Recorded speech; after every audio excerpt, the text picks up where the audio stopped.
1MDB நிதி ஊழல் வழக்கில் முன்னாள் பிரதமர் doctor Sri Najib Tun Razak தனது தவறுக்காக வருந்தியதாக தெரியவில்லை என உயர் நீதிமன்றம் மிக கடுமையான கருத்துக்களை தெரிவித்துள்ளது. நேற்று வெளியான 800க்கும் மேற்பட்ட பக்கங்களை கொண்ட தீர்ப்பு அறிக்கையில் நீதிபதி காலின் லாரன்ஸ் சக்யூரா இந்த விவரங்களை குறிப்பிட்டுள்ளார். நஜீப் ரசாக் நாட்டின் பொருளாதார வளர்ச்சிக்கு உதவ வேண்டிய 1MDB நிதியத்தை 21ஆம் நூற்றாண்டின் மிகப்பெரிய பண மோசடி ஊழலாக மாற்றியதாக நீதிபதி குற்றம் சாட்டியுள்ளார். நாட்டின் மிக உயரிய பதவிகளை பயன்படுத்தி முறையற்ற பண பரிவர்த்தனைகளுக்கு அவர் அழுத்தம் கொடுத்ததாகவும் இந்த ஊழலால் மலேசியாவின் அனைத்துலக நற்பெயர் கடுமையாக பாதிக்கப்பட்டுள்ளதாகவும் நீதிபதி கூறினார்.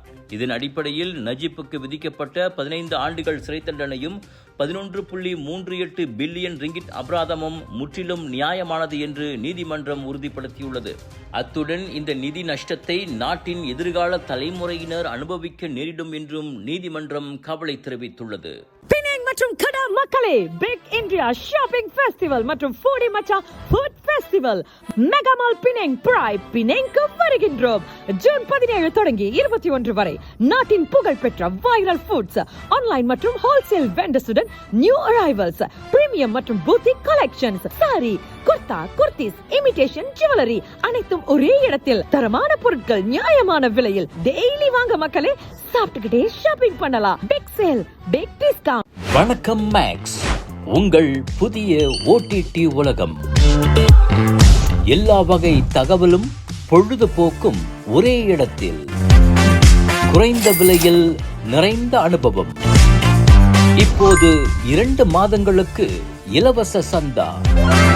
வணக்கம் மேக்ஸ், உங்கள் பொழுதுபோக்கின் புதிய முகவரி. பெர்சாத்து கட்சி பரிகத்தான் நேஷனல் கூட்டணியிலேயே தொடர்ந்து நீடிக்கும். அதே சமயம் வரவிருக்கும் ஜோஹோர் மற்றும் நெகிரி செம்பிலான் மாநில தேர்தல்களில் அந்த கூட்டணியின் சின்னத்திலேயே அது போட்டியிடும். நேற்றிரவு நடைபெற்ற கட்சியின் உச்சமன்ற கூட்டத்தில் இந்த முடிவு ஒருமனதாக எட்டப்பட்டதாக அதன் தலைவர் தான் ஸ்ரீ மொஹிடின் யாசின் தெரிவித்திருக்கிறார். பரிகத்தான் கூட்டணியின் முதன்மை நிறுவனர்களில் ஒருவராக பெர்சாத்து விளங்குவதால் எந்த ஒரு தரப்பும் தன்னிச்சையாக தங்களை இக்கூட்டணியில் இருந்து நீக்க முடியாது என்றும் அவர் திட்டவட்டமாக கூறியுள்ளார். பெர்சாத்து கட்சியுடனான அரசியல் உறவை முறித்துக் கொள்வதாக அண்மையில் பாஸ் கட்சி எடுத்த முடிவை தொடர்ந்து எழுந்த பல்வேறு அரசியல் யூகங்களுக்கு பதிலளிக்கும் வகையில் இந்த முடிவு அமைந்துள்ளது. பெர்சாத்துவுடன் பாஸ் கட்சிக்கு இனி உறவு இல்லை என்பதால் பரிகத்தானில் அது நீடிப்பதும் வெளியேறுவதும் மற்ற உறுப்பு கட்சிகளான கெராக்கான், MIPP ஆகியவற்றின் முடிவுகளை பொறுத்து அமையும் என பாஸ் கட்சி தலைவர் தான் ஸ்ரீ அப்துல் ஹடி அபாங் முன்னதாக கூறியிருந்தார். அதே சமயம் பெர்சாத்து தானாகவே வெளியேறுவதே அதற்கு மரியாதை என பாஸ் கட்சியின் 2ஆம் கட்ட தலைவர்கள் பலர் வெளிப்படையாகவும் சூசகமாகவும் கூறி வருகின்றனர். இந்த நிலையில் அடுத்த பரிகத்தான் உச்சமன்ற கூட்டத்தில் என்ன நடக்கப் போகிறது என்பதே பெரும் எதிர்பார்ப்பாக உள்ளது. இதற்கிடையில் தேர்தலை எதிர்கொள்வதற்கான ஆயத்த பணிகளை பெர்சாத்து கட்சி தற்பொழுது தீவிரப்படுத்தியுள்ளது. அதன் முதல் கட்டமாக ஜோஹர் மாநில தேர்தலுக்கான தேர்தல் இயந்திரத்தின் தொடக்க விழா வரும் ஜூன் 21ஆம் தேதி மூவார் பக்ரியில் நடைபெறவிருக்கின்றது. வியாபாரிகளை உங்கள் விற்பனை உயர்த்த இந்த பொன்னான வாய்ப்பை தவறவிடாதீர்கள். ஃபெஸ்டிவல் புடாயா மலேசியா, அஞ்சோரான், கமந்திரியான், பிளான்சோங்கா, சனி டன் புடாயா. மேல் விவரங்களுக்கு colours of India social media. Perak மக்களே, கலர்ஸ் ஆஃப் இந்தியாவின் மிக பிரம்மாண்டமான big India shopping festival and foodie மச்சா வைரல் ஃபுட் ஃபெஸ்டிவல் இப்பொழுது festival Budaya Malaysia at Perak 2026 உடன் இணைந்து வருகிறது. ஜூன் 25 முதல் 28 வரை புலாத்தான் சுல்தான் அஸ்லான் ஷா இப்போ மேரு காஷ்மீரினா ஹோட்டலுக்கு எதிர் இந்திய மற்றும் உள்ளூர் பொருட்களின் கண்காட்சி, வைரல் உணவுகள், மலேசிய கலாச்சார நிகழ்ச்சிகள், மேடை கலை நிகழ்ச்சிகள் மற்றும் குடும்பத்திற்கான பொழுதுபோக்கு.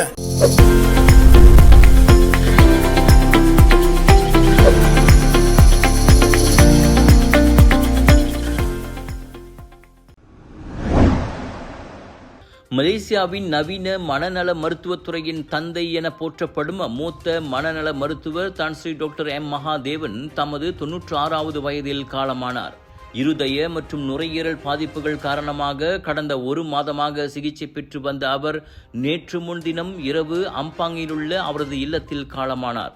நாட்டின் முதல் பிரதமர் துங்கு அப்துல் ரஹ்மானின் வேண்டுகோளுக்கு இணங்க 1967ஆம் ஆண்டு அயர்லாந்திலிருந்து மலேசியா திரும்பிய டாக்டர் மகாதேவன் நாட்டின் மனநல மருத்துவ கட்டமைப்பை உருவாக்குவதில் முக்கிய பங்காற்றினார்.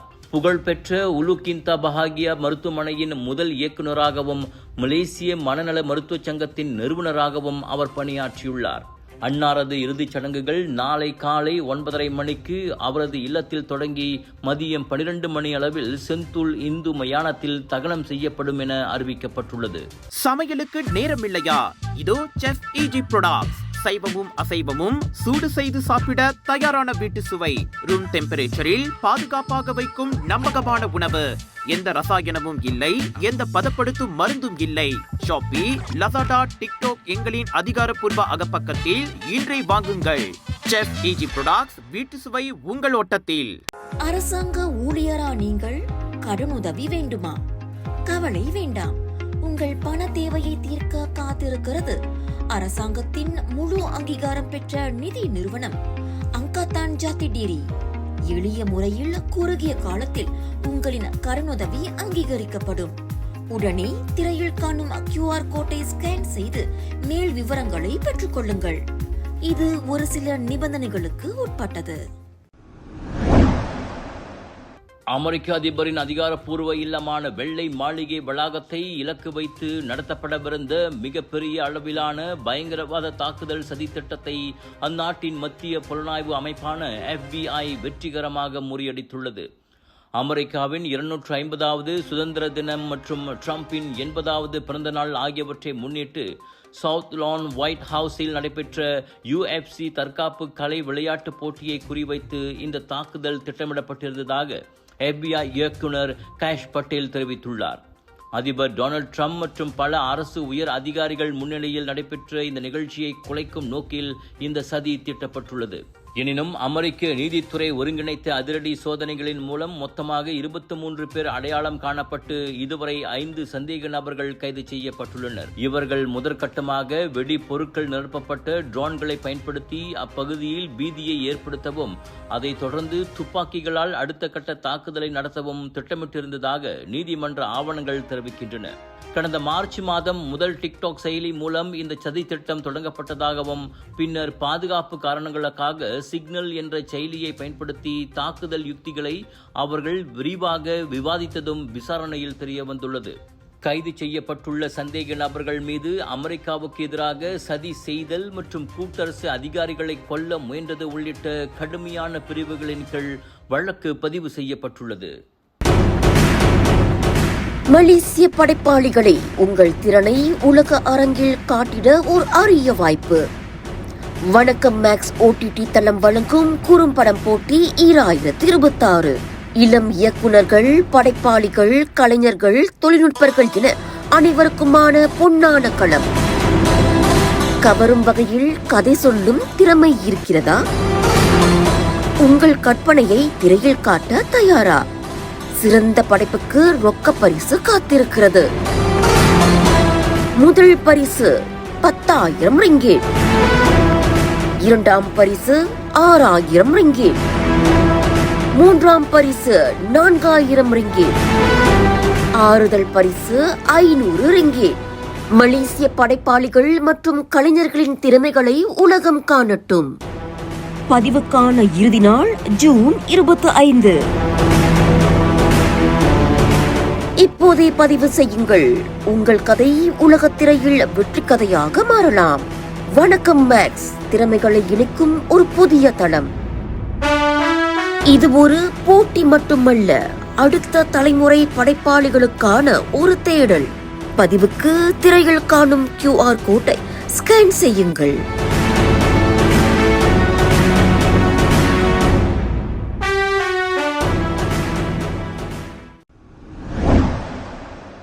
உலகளவில் நவீன உளவு யுத்தங்கள் புதிய உச்சத்தை தொட்டுள்ள வேளையில் கடல் அலைகளுக்கிடையில் ஒளிந்திருக்கும் ஒரு விசித்திரமான அச்சுறுத்தல் குறித்து சீனா பெரும் எச்சரிக்கை விடுத்துள்ளது.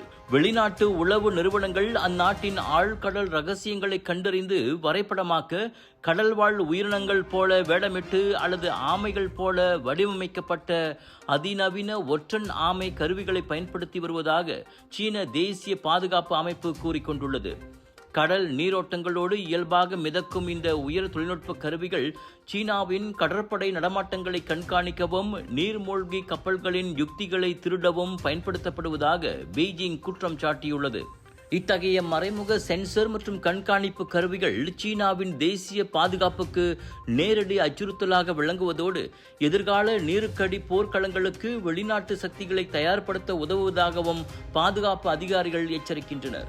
இதன் காரணமாக கடலோர பகுதி மக்களும் மீனவர்களும் விழிப்புடன் இருக்குமாறும், கடலில் ஏதேனும் அடையாளம் தெரியாத விசித்திரமான கண்காணிப்பு கருவிகள் கண்டெடுக்கப்பட்டால் அவற்றை உடனே அரசிடம் ஒப்படைக்குமாறும் சீனா கேட்டுக்கொண்டுள்ளது.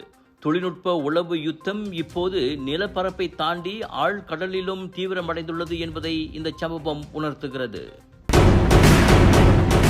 மலேசிய படைப்பாளிகளை உங்கள் திறனை உலக அரங்கில் காட்டிட ஒரு அரிய வாய்ப்பு. வணக்கம் மேக்ஸ் OTT தளம் வழங்கும் குறும்படம் போட்டி 2026. இளம் இயக்குனர்கள், படைப்பாளிகள், கலைஞர்கள், தொழில்நுட்பர்கள் என அனைவருக்குமான பொன்னான களம். கவரும் வகையில் கதை சொல்லும் திறமை இருக்கிறதா? உங்கள் கற்பனையை திரையில் காட்ட தயாரா? சிறந்த படைப்புக்கு ரொக்க பரிசு காத்திருக்கிறது. முதல் பரிசு 10,000 ரிங்கேட், இரண்டாம் பரிசு 6,000 ரிங்கேட், மூன்றாம் பரிசு 4,000 ரிங்கேட், ஆறுதல் பரிசு 500 ரிங்கேட். மலேசிய படைப்பாளிகள் மற்றும் கலைஞர்களின் திறமைகளை உலகம் காணட்டும். பதிவுக்கான இறுதி நாள் ஜூன் 25. இப்போதே பதிவு செய்யுங்கள். உங்கள் கதை உலகத் திரையில் வெற்றி கதையாக மாறலாம். வணக்கம் மேக்ஸ் திறமைகளை இணைக்கும் ஒரு புதிய தளம். இது ஒரு போட்டி மட்டுமல்ல, அடுத்த தலைமுறை படைப்பாளிகளுக்கான ஒரு தேடல். பதிவுக்கு திரையில் காணும் QR கோட்டை ஸ்கேன் செய்யுங்கள்.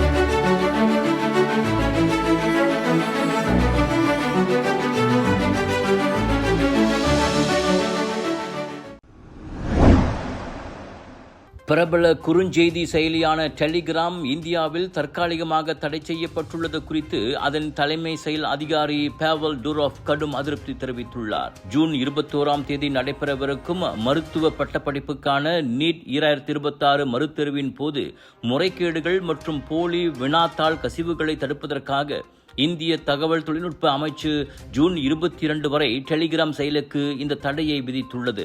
இந்த நடவடிக்கை குறித்து எக்ஸ் தளத்தில் பதிவிட்டுள்ள பாவல் டுரோஃப், வினாத்தாட்களை கசியவிட்ட உண்மையான குற்றவாளிகளை விட்டுவிட்டு இந்தியாவில் உள்ள 15 கோடிக்கும் அதிகமான சாதாரண டெலிகிராம் பயனர்களை இந்த தடை தண்டிப்பதாக கூறியுள்ளார். மேலும் இந்த தடையால் எந்த பயனும் இல்லை என்றும், மோசடிக்காரர்கள் தங்களின் செயல்பாடுகளை மற்ற செயலிகளுக்கு மாற்றிவிட்டனர் என்றும் அவர் சுட்டிக்காட்டியுள்ளார். போலி செய்திகளை பரப்ப டெலிகிராமில் உள்ள மெசேஜ் எடிட்டிங் அம்சம் தவறாக பயன்படுத்தப்பட்டதாக கூறி இந்திய அரசு இந்த தடையை விதித்துள்ளது குறிப்பிடத்தக்கது. விலையோ மலிவு, செலவோ குறைவு, தரமோ உயர்வு, மனமோ நிறைவு. மக்களின் தேர்வு என்ரிகோஸ் முழு ஆடை சத்துள்ள பால்மாவு.